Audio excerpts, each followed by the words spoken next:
Aunque el gobierno ha descartado romper relaciones con Venezuela, persiste la tensión diplomática tras la información entregada por la Fiscalía que concluye que el crimen del teniente Ojeda fue orquestado desde ese país. Vamos a analizar el momento político que está enfrentando la relación entre Chile y Venezuela. Estamos para esto en contacto con Paulina Astroza, directora de Ciencias Políticas y Académica de la Universidad de Concepción. Muchísimas gracias, Paulina, por estar con nosotros y bienvenida. Buenos días. Buenos días, Carla. Gusto saludarte. A ver, ¿cómo estás observando tú la tensión que se ha dado entre ambos países? Ha habido hartas voces desde parlamentarios y distintos actores relevantes que han llamado al gobierno a cortar relaciones diplomáticas con Venezuela, pero el gobierno dice que no, que esa no es la vía. ¿Qué te parece a ti? ¿Cómo lo observas? Estoy de acuerdo con el gobierno y eso lo he sostenido hace bastante tiempo. Así como también estuve de acuerdo y lo señalé. Mi opinión la mencioné antes incluso de que se tomara la decisión, que creía que sí las condiciones estaban dadas para que nuestro gobierno llamara en consultas al embajador Jaime Gazmuri como gesto de protesta por las declaraciones del embajador, el ministro de Relaciones Exteriores de Venezuela, en el cual había formulado declaraciones muy incorrectas, muy ofensivas además, para el propio Chile, negando la existencia del Tren de Aragua. Y en ese momento estimé que efectivamente un gesto diplomático, como se usa en las relaciones internacionales, era llamar en consulta. Pero otra cosa es romper relaciones diplomáticas, y creo que en ese sentido se está tomando con demasiada liviandad por parte de muchos políticos y de muchas personas lo que significa romper relaciones diplomáticas entre dos estados. ¿Qué significa? Incluso, significa terminar todo tipo de contacto entre dos estados. O sea, digamos, lo más grave es estar en una guerra con otro estado. Incluso con lo que tú estabas señalando anteriormente, te puedo decir que en Medio Oriente, pese a estar en guerra, ninguno ha roto relaciones diplomáticas con otro. ¿Por qué? Porque se tienen que mantener los canales diplomáticos, las embajadas, las cancillerías, tienen que tener los teléfonos abiertos para antes, durante y después de algo tan grave como una guerra, tener ese conducto para buscar soluciones políticas a situaciones gravísimas. Y yo he dado ejemplos en los cuales no se han roto las relaciones diplomáticas pese a la gravedad de los hechos, como el caso de Estados Unidos, cuando en su territorio, en la capital, se mató por ejemplo, a Orlando Letelier, donde se puso una bomba, y en ese caso no se rompieron relaciones diplomáticas. O la crisis de los misiles en el año 1962, donde casi se llegó a una tercera guerra mundial entre la Unión Soviética y Estados Unidos. No solo no rompieron relaciones diplomáticas, sino que reforzaron estas a través de una serie de medidas para lograr la mayor cooperación y el diálogo directo entre las partes. Lo mismo pasa con Canadá, que tuvo problemas con India, o lo mismo pasó con Turquía, en el caso en que su embajada mataron a un periodista, lo torturaron, lo destrozaron, lo escondieron y tampoco rompió relaciones diplomáticas. Entonces, creo que tiene que tomarse en cuenta esto. ¿Por qué? Porque además se deja la indefensión a los nacionales que están allá, Ahí sí que olvídate de cualquier tipo de cooperación de información policial, de todo lo que... Nosotros tenemos poco comercio con Venezuela, pero también implica el comercio, también implica las relaciones culturales, y además la Convención de Viena sobre el derecho a los tratados que regula esta materia te permite, como una causal de término legítimo de un tratado, la ruptura de relaciones diplomáticas. O sea, podría perfectamente cualquiera de los dos estados invocar este término y terminar con todos los tratados que tenemos entre ambas naciones. Ya, y eso sería una forma incluso de escalar aún más la tensión entre ambos países. A mí me hace harto sentido, además, desde el punto de vista de los ciudadanos, el que no se deje de prestar el servicio consular, de las embajadas, de todo lo que significa mantener las relaciones. Ahora, eso es una cosa y ha sido la postura oficial del gobierno, muy también respaldada por ex cancilleres que han estado en esta misma línea. Pero de ahí a la cooperación sustancial, uno dice, ¿no habrá una distinción instancia importante, porque una cosa es mantener los canales diplomáticos y otra cosa es que realmente Venezuela contribuya, coopere, y eso se puso bien en duda después de las declaraciones del canciller, que decía que el Tren de Aragua no existía. Desde ese punto de vista, ¿cómo Chile puede hacer valer esta palabra? Porque después sale el fiscal general a decir que sí van a colaborar. ¿Cómo puede hacer valer la palabra de Venezuela y que Venezuela efectivamente coopere con Chile? Presión, presión, presión y sobre todo a nivel regional. Porque así como declaró en un momento que no existía el Tren de Aragua, después se dio una tremenda voltereta y dijo que sí existía el Tren de Aragua. Y eso claramente fue en respuesta al llamado en consultas que se hizo. ¿Y por qué digo presión, presión, presión a nivel internacional, regional? Porque no es solo Chile quien es víctima de lo que está pasando con el narcotráfico, con lo que está pasando con el crimen organizado, con lo que está ocurriendo con bandas como el Tren de Aragua y otros. A Chile incluso nos ha llegado después esto que a los otros países, una razón geográfica principalmente, pero esto lo está sufriendo Ecuador de manera horrible. La situación que está pasando hoy día Ecuador, hace 10 años atrás no la vivía. Es lo mismo que está pasando en Perú, lo que está pasando en Bolivia, lo que está pasando en Colombia, lo que está pasando en Brasil. Por lo tanto, aquí es muy importante que a nivel regional se pueda actuar para presionar a no solamente el caso puntual de Venezuela, sino de todos aquellos países en los cuales parte el tráfico, donde están las bandas organizadas y que se están expandiendo a través del continente. Y en esto yo estoy muy de acuerdo con una acción que es lo que va a ocurrir esta semana, en que lo que se llama la Comisión de Brasilia va a ser presidida por Chile, y donde se van a reunir 12 países esta semana en Santiago para tratar justamente el tema del narcotráfico, las bandas organizadas, el crimen internacional, porque solos como país no lo vamos a lograr.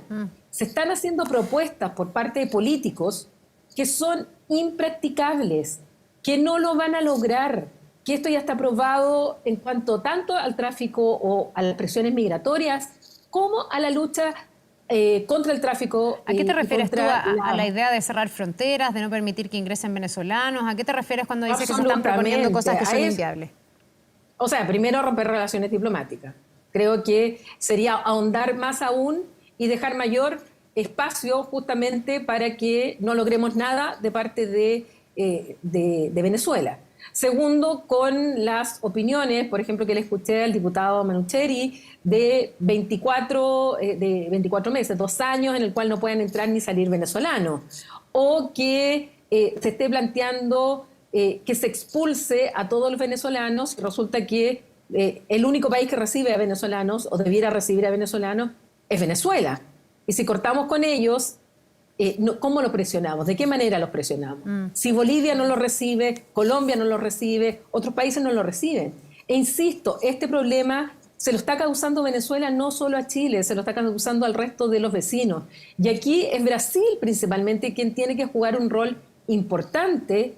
Lula tiene un acceso incluso mayor directo hacia el régimen de Maduro, donde lo que hay que hacer es presionar para que justamente Venezuela colabore con esto. Ahora, perdón, si Venezuela Paulina, no quiere... Solo Dime. para entender, tú hablas del rol estratégico de Brasil en esto por los intereses económicos que hay en juego, por la cercanía ideológica que puede haber entre un Lula y un Nicolás Maduro, aunque Nicolás Maduro, por supuesto, se ha transformado en un tipo de liderazgo totalmente distinto, digamos, pero sí hay un sector político, un domicilio similar, ¿no? ¿A qué te refieres con el rol estratégico que puede jugar Brasil? ¿Por qué Brasil sería el mandatado a presionar de mayor manera a Venezuela? Porque independiente quien dirija Brasil, Brasil es una potencia regional y es una potencia además a nivel mundial. Tiene un peso específico, es un país continente. Y en este caso, por razones ideológicas hoy día, es muy distinto el Brasil evidentemente de Bolsonaro con el Brasil de Lula.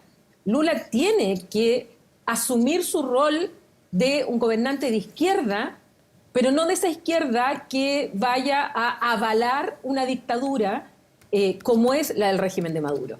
Entonces, ya hay que decirlo con todas sus letras, es una dictadura. Y dentro de ese escenario es que hay que manejarse y en el que se tienen que manejar los estados más allá de izquierda a derecha.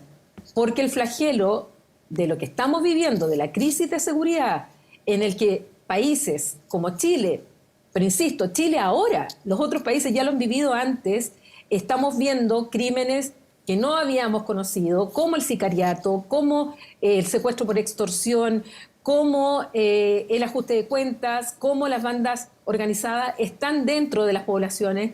Esto los países vecinos lo conocen incluso peor que nosotros, y eso es lo que tenemos que lograr, porque creo que hoy día la mayor amenaza a la democracia y a la estabilidad de nuestros países es justamente el narcotráfico, el crimen organizado, y que además, como dice un colega mío, que es Andrés Malamud, doctor de la Universidad de Lisboa, son los que más se han integrado. O sea, los países no hemos logrado esa tan ansiada integración latinoamericana, pero quienes sí lo han logrado han sido las bandas y los que cometen crimen internacional. La coordinación entre ellas ya se la quisieran los estados. Paulina, ahora, tú has hablado de presión, lo ha dicho el gobierno también, que tiene que ser en instancias internacionales, que se tiene que poner como en la lupa al gobierno de Nicolás Maduro, pero la pregunta es si eso tiene algún efecto, si finalmente se da por aludido Nicolás Maduro, que creo que ha habido momentos en que ha estado más cuestionado incluso que ahora. En algún momento la disidencia venezolana logró cierto nivel de articulación, vimos lo que pasó en Cúcuta, Juan Guaidó y tantas cosas, pero eso no logró tampoco cambiar los destinos ni de Venezuela, ni de los venezolanos, ni de la región. Y hoy día, claro, uno dice más presión sobre Nicolás Maduro, pero es un Nicolás Maduro que está básicamente planificando unas elecciones a su medida, que probablemente lo ratifiquen en el cargo y que le den cierta validez, sabiendo que se ha perseguido opositores, que no se deja que se inscriban. ¿Cuánto sentido o cuánto efecto hace la presión sobre Nicolás Maduro? Da la sensación a veces de que no le importa y que tampoco se logra con esa presión generar ningún cambio real. Lo podemos ver de distintos puntos de vista. Yo creo que aquí hay un factor esencial que hemos dejado de lado y que es Estados Unidos. Estados Unidos debiera ser parte de esta presión internacional, que es el que más puede presionar internacionalmente a Nicolás Maduro. Sí, pero tiene una serie de intereses creados con Venezuela, entonces también... a eso voy, a que geopolíticamente nunca le he dejado de comprar, por ejemplo, petróleo, ni siquiera en los peores tiempos con Chávez, cuando en Naciones Unidas habló de que olía azufre tras la intervención de George Bush. Y aquí el contexto también, porque esto, lo que yo analizo es lo que es, no lo que debiera ser. Yo analizo y lo que estoy planteando es la realidad tal cual como se está dando, nos guste o no nos guste. Y la guerra de Ucrania, por ejemplo, tiene efectos en esto, porque con la guerra de Ucrania se necesita petróleo, sobre todo los europeos. Entonces, ¿qué es lo que provocó la guerra de Ucrania? Provocó justamente que por parte de Estados Unidos, que estaba presionando muchísimo a Maduro, resulta que relajaran las medidas, se negociaran porque necesitan petróleo, y una de las formas de necesitar petróleo es también ayudarle a europeos a tener acceso al petróleo en situaciones de crisis complejas como en la guerra de Ucrania, y más ahora con lo que está pasando en Medio Oriente. El precio del petróleo se va a ir a las nubes. La OPEP también ha hecho que estos precios suban. Y eso causa inflación y eso causa problemas internos. Entonces, tampoco es tan fácil. Por eso te digo, creo que leen con mucha liviandad lo que significa la política internacional y cómo se manejan los distintos intereses. Si bien no se ha logrado algunas cosas de Maduro, les puedo asegurar que muchas de las cosas de Maduro que quisiera hacer no las está haciendo, justamente por esta presión. Veamos también la parte del vaso medio vacío. Maduro habría querido hacer muchas otras cosas más y directamente ni siquiera hacer elecciones y pasar derechamente a ser un gobernante sin pasar siquiera por las urnas, por esta farsa que va a ser estas elecciones. Pero sin embargo, tiene que hacerlo. Entonces, creo que en ese sentido son los países de América Latina y el Caribe, que son los más afectados, que tienen que presionar para esto, para que Maduro tenga que colaborar. No te digo que con esto va a colaborar, que va a entregar, pero de esta manera se logra que este régimen de alguna manera tenga que ir cediendo, porque si por todos lados le están diciendo no vamos a hacer más esto contigo, no vamos a hacer esto otro, te vamos a presentar como un paria internacional, esto de alguna manera va a tener que forzar una negociación. Esto es una negociación política y esto es diplomacia. Por eso que plantear romper relaciones diplomáticas es la medida más ineficiente que se le puede ocurrir y espero que no se tome a la política exterior como un tema de política interna solo porque estamos en época electoral. Es más serio que eso. Ya, o sea, tú ves que el gobierno está en la línea correcta y que romper relaciones diplomáticas solo agudizaría el escaso margen que hay, veo yo, no sé, para presionar a Nicolás Maduro. Ahora, se lo preguntaba recién a la diputada Frías que estaba con nosotros, ¿cómo se evalúa si es que Venezuela está colaborando? Además, desde el punto de vista de los tratados, los acuerdos entre ambos países, ¿qué posibilidades hay de que efectivamente se logre la extradición por parte de Chile de estas personas que están requeridas por haber estado implicados en el secuestro y posterior asesinato del teniente Ronald Ojeda? ¿Y qué pasa con el tema de las expulsiones? Porque en Chile se busca expulsar, se busca devolver personas que han tenido temas con la justicia de origen venezolano, se los trata de llevar a Venezuela, pero Venezuela no los recibe. Y ahí nos quedamos, en el fondo, sin tampoco poder ejecutar las expulsiones. Bueno, ahí está justamente el impasse diplomático. Por eso que yo te decía que yo estimaba que correspondía llamar en consultas, cosa que algunos no querían, al embajador Gasmuri. Y yo creo que sí está en línea correcta el gobierno, pese a que esto le va a traer problemas internos al propio presidente Boric dentro de su propia coalición, porque sabemos perfectamente que dentro del Partido Comunista hay voces disidentes a esto, apoyan incondicionalmente al régimen de Maduro y son parte del gobierno.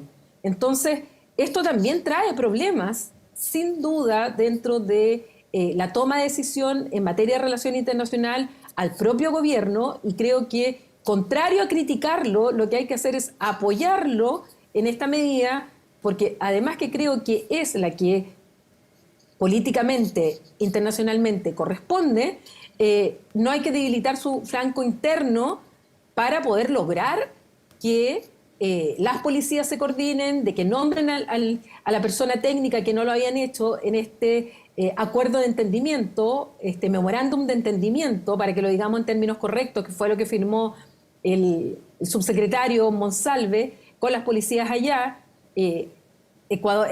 Venezuela no ha nombrado la contraparte, tiene que nombrarla. Tenemos que exigirle desde ese punto de vista que Venezuela empiece a cumplir, porque no lo ha hecho. Pero insisto, solo no lo vamos a lograr. Rompiendo relaciones diplomáticas, menos posibilidades. Y lo que tenemos que hacer aquí es juntarnos con el resto del barrio, y aquí tiene un rol también Estados Unidos que jugar, aunque sus intereses estén más puestos en lo que está pasando en Medio Oriente o lo que está pasando en Ucrania. Bien, pues te queremos agradecer, Paulina Astroza, doctora en Ciencias Políticas y Académicas de la Universidad de Concepción. No vamos a abordar lo de Medio Oriente porque es otro capítulo completo, pero ya tendremos oportunidad de conversar sobre eso. Que tengas un muy buen día. Gracias, Carla, y todo está unido, ¿eh? Todo está vinculado. Absolutamente. Que te vaya muy bien, que tengas una buena jornada. Buen día.